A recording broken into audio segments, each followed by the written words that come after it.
Eo amin'izay lafiny finoana izay hatrany hatrika lasy nasionaly manomboka ny alahady izao ny skotisma zazavavy na ny fanilon'ny Madagasikara any amin'ny diocèse Nambanja moa no anatanterahana izany lasy fanantenana no loha hevitra nentina tamin'ity andiany manaraka ity tanjon'ny skoto ny fanazavana ny fanabeazana ary ihany koa ny fametrana ny fanantenana eny anivon'ny fiarahamonina tafiditra ao anatin'ny fanamafisana ny fifampitaizana efa iainan'izy ireo any tokantrano ihany koa moa izany araka ny fanampampanazavana raha antsika toy izao ny fanampampanazavana nentin'ny tompona ndraikitra makasika izay. Moa dia amin'ny hoe skotona izay dia misy ireo asa maro izay ataona ihany. Manana ny lohahevitra anay ny lasy dia ny lohahevitra dia lasy fanantenana satria izahay dia misehatra eo anivon'ny skotisma zazavavy katolika amin'ny fiangonana katolika zany dia amin'izao taonjobily izao dia izay mahatonga anay an'ilay hoe naka an'ilay hoe lasy fanantenana mba hampisy fanantenana eo amin'ny fiarahamonina rehetra misy anay diocèse 12 zany mandray anjara satria misy ny fanilo Madagasikara maneran'nosy dia mandefa solotena daholo ireo diocèse ireo.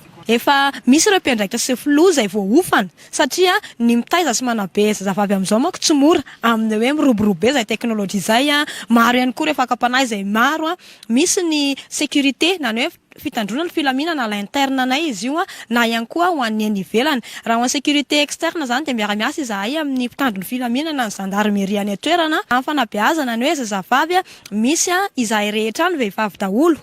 tsy misy moa zany ny zazalahy ankoatran'ny raha ampanasy ny zoky ampanahy moa zany zay frera sy mopera moa zany dia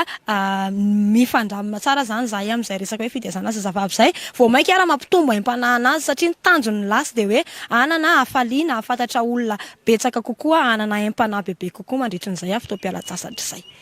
Vaovao ny tontolo iainana kosa indray tranga nisy tany